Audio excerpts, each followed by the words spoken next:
Hey guys, Dr. Kahu here, welcome back to my channel. Now today I'm going to be doing another what if, and that is what if Goku had Destroyer Key Part 2. Now as usual guys, if you guys can, please like and subscribe, leave your comments down below, and let me know what you guys think of the what if, good or bad. Hey, it helps the channel. Okay, and not only that, please take care of your guys selves in this trying time.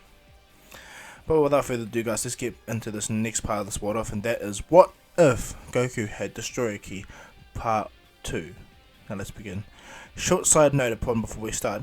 Okay, so people have been asking me about Goku's hair going to be red like God Key because of Super Saiyan God. For the most part, no. Okay, I'm just going to state that Goku is different to Saiyans. Okay, Goku is born an immortal Saiyan with Destroyer Key. That's his key in general. And just to put a side note, that power registering thing, yeah, my bad. Let's remove that notion and just state that Goku just had a power level of 0. Okay, sorry about that. You guys are absolutely right. You can't register God Key. Sorry. So let's reiterate. Goku will never get Super Saiyan God here because he's got pure God of Destruction Key. Okay. Now that we've got that out of the way, let's begin this next part of what if Goku had Destroyer Key Part 2. Now let's begin. Now when I last left off, Goku just finished using Shenron to grant his wish to find out information upon his grandpa and his parents, and for the most part Shenron tells him everything. Tells him that Goku in his ape form killed his grandfather with his Destroyer Key, and not only that, his parents were killed by a being named Frieza who wiped out his entire race. And not only that, Shenron gave detailed information upon who Frieza is and how he rules his kingdom, and he subjects anyone, even Saiyan, to the point where Vegeta, Nappa and Raditz are all enslaved to Frieza. And Goku finds out early that he has a brother named Raditz, and he's not particularly a bad person. He just does what he needs to. Him, Vegeta and Nappa are just doing what they need to survive. So Goku, for the most part in this what if, doesn't see Saiyans as bad as he would do in canon, because Goku has Kami's intelligence, you see, and lifelong experience from Kami's intelligence. That Goku's not a dumbass. Okay, just letting you straight out there. So he's logical and smart. So he understands his brother is just trying to survive. He was brought up in a certain way. So Goku's for the most part happy he's got a brother. And for the most part, he's happy that he knows that his father's name is Bardock and his mother's name is Gine, and that his mother was a kind, loving, happy person. So for the most part, this makes Goku happy. This makes Bulma smile for Goku too. And for the most part, as all this is going down, right, in a far-off world, so far in fact that you have to be a Supreme Kai to see it, but inside a massive nebula cluster in a floating, gigantic, like garden tree area, walks a really powerful entity, the most powerful entity in Universe 7. He's wielding a staff, and as he's walking in this beautiful majesty's area, the majestic area, he looks up and looks over his god of destruction. He's fully asleep, Beerus. And so when he looks down at the staff, he looks down, closes one eye and looks into the staff and goes, quite interesting. I noticed this key for a while, but I couldn't put my finger on it. Son Goku, you are an anomaly. Now, before I proceed with this, I have an idea. And so what happens is Whis contacts his father, and the Grand Priest acts and talks to Whis, and Whis explains that there's been an occurrence in this Universe 7. A natural born god of destruction has been born. The universe selected a brand new one.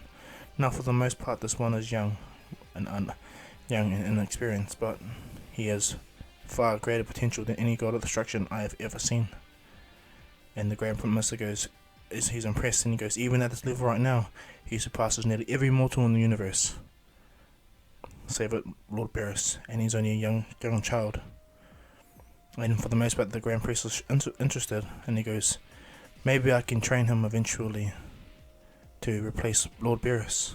He's immortal, and over a period of time he will, one way or another. And the Grand Priest stops him and goes, I agree with the plan that you have. I foresaw this anyway. I agree with you. Do what you need to, Whis. It's not breaking the angel code if you do what you're going to do. Whis bows to his father and goes, thank you, father. Heads back to Universe 7, and the Grand Priest smiles and goes, finally, the occurrence has come. Beerus' days are numbered. The days of a lazy god of destruction of any universe will come to an absolute stop when it comes to this Saiyan. I saw this eons ago in a vision. And this is the Grand Priest talking to himself. He smiles and goes, You got this, Whis. The Grand Priest turns his back in a good way to Universe 7, making sure that you don't see what Whis is doing. Whis uses his angel abilities to possess Kami's mind, because as Goku's using Dragon, he possesses Kami's mind in the Lookout, and makes Kami rebuild the hyperbolic time chamber. Now Goku spent 2 years already in the hyperbolic time chamber, so he can't go back in. So what Whis does is reconstructs the hyperbolic time chamber to when Goku enters, it changes to suit God Ki, so you can do the God Ki training like Vegeta and Goku does. And furthermore, Whis sees that Goku is in this bottomless pit of food, so Whis uses his special abilities through Kami to make a table where Goku can eat all limitless food. How Whis prepares it for Beerus on his build, he did a spell so the food is prepared instantly the same on Goku's build, suiting Goku's food. So every time Goku's in there, yeah. And for the most part, Whis implants in Kami to incentivize Goku to train inside the hyperbolic time chamber more. So if anyone regular mortals enter it, like Vegeta, Trunks and all them, they won't get the same resistance as Goku will get, because it will register the God Ki and it will transform to suit Goku's likeness. As if Vegeta walks in, it will register Vegeta's Ki, normal Ki, and so it will suit his likeness. And knowing that Whis, before he leaves Kami's body, makes it the chamber unlimited, so for the most part anyone that goes in there can always go in there, and that the door can always instantaneously be rebuilt, so even if we blow it up, the door will be rebuilt all the time. And then Whis taps his staff back in Beerus' world, releasing Kami but also putting the spell on the Lookout. Then this is going to be a unique place for Goku. So after Kami loses track on his mind, Kami goes to the hyperbolic time chamber by Mr. Popo's surprise, and goes, "What are you doing there, Kami?" Kami, without a word, lifts his hands up and stands in front of the hyperbolic time chamber. He tells Mr. Popo it's going to take him a year to change this.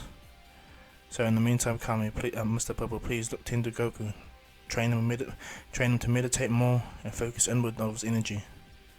So for the next year, Kami stays there with his arms up in the hyperbolic time chamber, implementing what Whis wants to happen in the time chamber.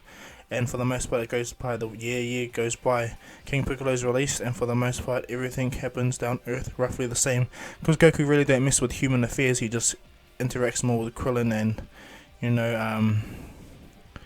interacts with Master Roshi and them, like people that his grandfather was close to.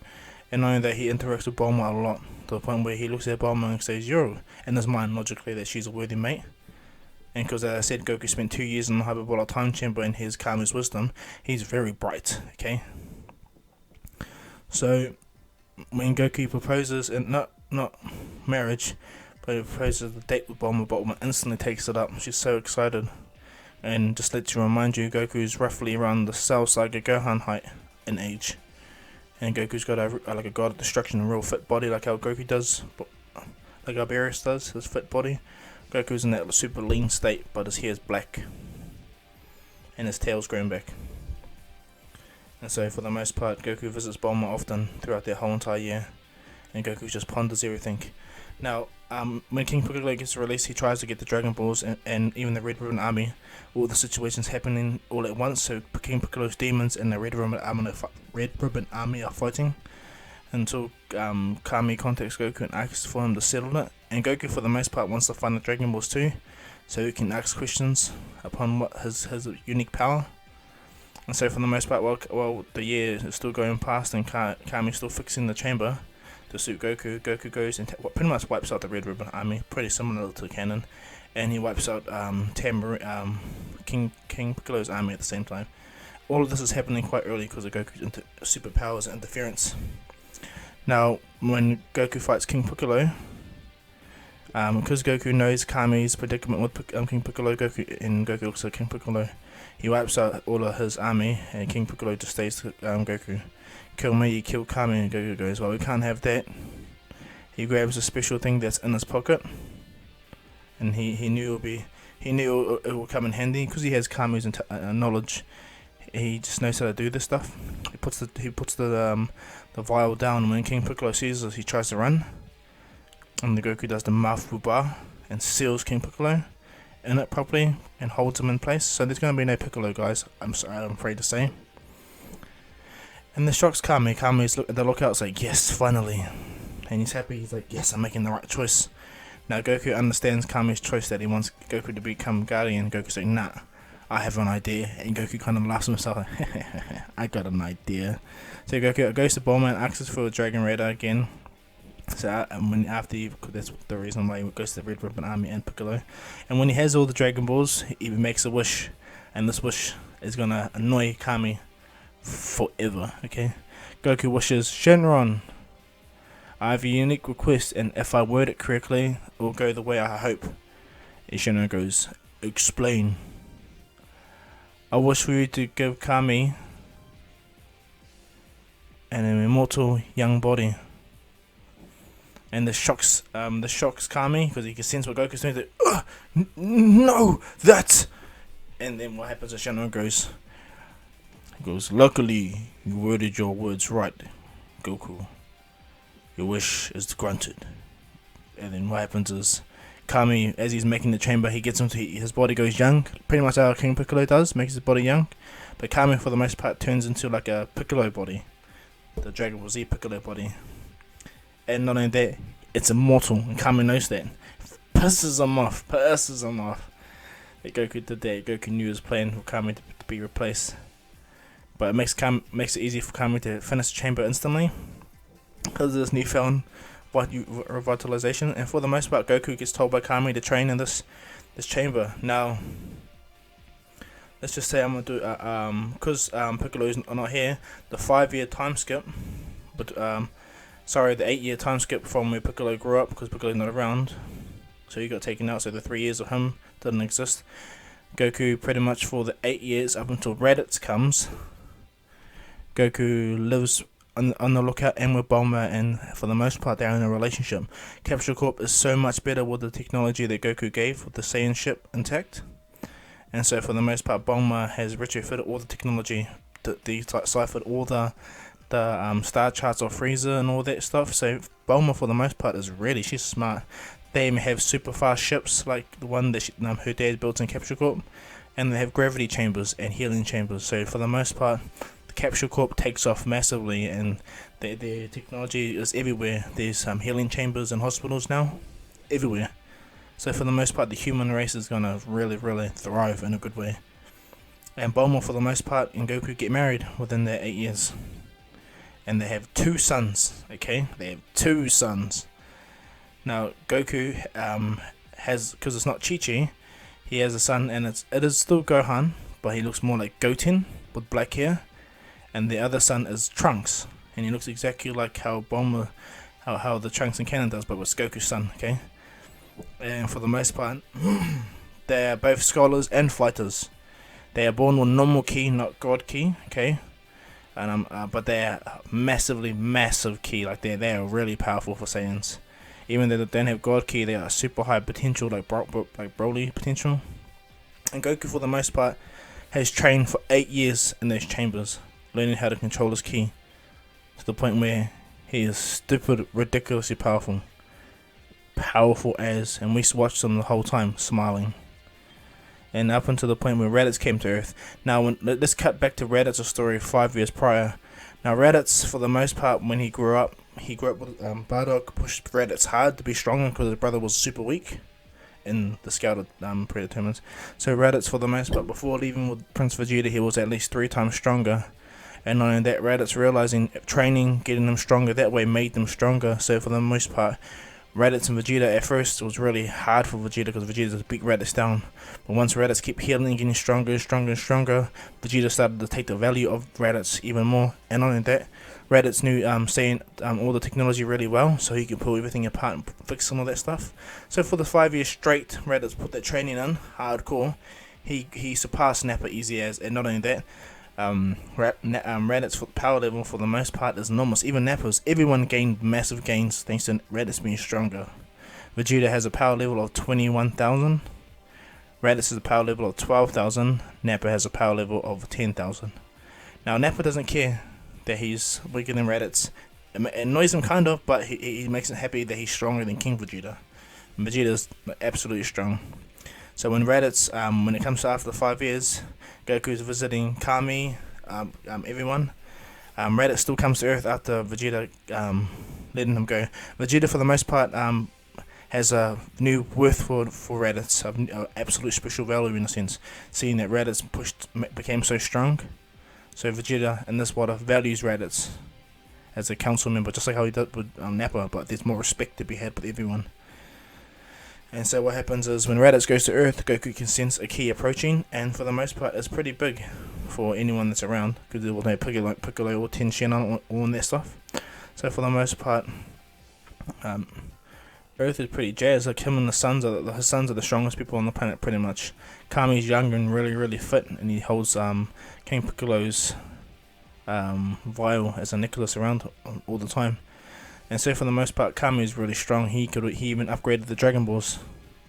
So, and not only that, Kami found out his origins earlier as well. And that's, I mean, like over the years, Kami was using the Dragon Balls to find out more, seeing how smart Goku used the Dragon Balls. And so, for the most part, Kami knows about his race, and not only that, he used the Dragon Balls to fuse him and King Piccolo together. So the moment he released King Piccolo from the jar, they merged and they became the stronger of the two. Pretty similar to how everything was when Piccolo and Kami fused. And I'm just gonna bring up a side note. I believe the fusion of Kami and King Piccolo would have been stronger than Nails Piccolo. And why I state that is, if the original Namekian, Super Namekian, let's just say Kami, that went to Earth was stronger than the Super Saiyan back then, when they split apart, that's what made them severely weaker. So you get what I mean? And this is a young little boy Namekian, okay? He grew up on Earth with that exact power. So you can see how strong they originally were before they split. And so this is where I'm going to justify it. Kami now is much stronger. Still a Dragon Clan member, because he's the dominant. He's stronger than King Piccolo.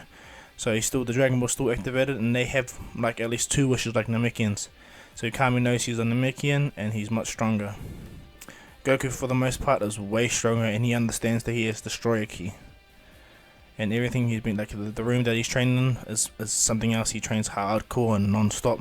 Protects it. And Goku, even if he has a rage outburst, the Destroyer Key don't flood out because he can control it, but he's really strong and fast. It's stupid to fight him. So when Raditz is heading towards Earth, Goku can sense it, and he blitzes at max speed all the way to the ship that's about to hit the planet. Goku is more excited to see his brother. So when the ship is about to hit the ground, Goku instantly appears in front of it, puts his hand down, catches Raditz's ship, and completely stops him from hitting the ground. And Raditz, for the most part, believed that the ship crashed or landed on the planet. Goku puts the ship down and moves away, and Raditz opens up comes out of the ship and sees his brother. And it's like, Kakarot! And this turns the scouter on and senses 0 on his key, and senses all around, and seeing 3 super strong power levels. Kami's one is absolutely ridiculous, and Gohan and Trunks, their power levels are ridiculous. They're way stronger. And he's like, no way a planet can have power levels this high. And you, Kakarot, why are you so weak? And Goku goes, because I have God Key, brother. Not regular God Key. And he goes, so you recognize who I am? And he goes, yeah, I know exactly who you are, Raditz, and why you're here. I have my means behind how I know you're here. And I'm going to tell you right now, I'm not going to come work for Lord Frieza. In fact, if you're hearing this now, Vegeta, come to Earth with Nappa, and together we'll kill that tyrant Frieza. He's the reason why our planet was destroyed. He killed our people. He killed your father first, and then sent his supernova attack and wiped out our people. And Vegeta's like, ugh. Frieza's in the background, and he goes, quite interesting, you monkey. That's information not even privy to anyone else but my normal elites. Earth. I think I'm going to come check out this place. That was a dirty secret that I wanted to keep to my own. Everyone will be too afraid to speak about that because I'll kill them instantly. But you damn monkey, give away secrets like that? It will take me 2 years to get to your world, but needless to say, I will destroy you. Vegeta hears this, and Vegeta and Nappa instantly head to planet Earth, believing exactly that because Frieza said that that was a dirty secret they gave away. And Raditz, for the most part, tries to fight Goku, but Goku just one-shots him and drops him instantaneously. And then Goku puts him in a healing chamber that has now been upgraded to the point where it takes only like 2 hours to fully heal someone. And Raditz gets a big Zenkai, but he has power level around 13,500 now. And for the most part, Goku uses his newfound abilities to show his brother everything, and extends his hand to his brother move on Earth. And Raditz, for the most part, welcomes it. And so what's going to happen is Vegeta and Nappa are going to arrive on Earth in 1 year, and Frieza is 2 years away. So Goku's got that time to prepare his 2 children, train his brother, and if Vegeta and Nappa are willing, train them too, okay? And yeah, but that's where I'm going to leave this what if, guys. I hope you like that. Please leave your comments down below. What you guys think of this what if, and where you think I should move forward from there. And not only that, like and subscribe to my channel. That will help me a lot so I can bring more videos out, But yeah, and also be safe. But as always, guys, this is Dr. Ko saying peace.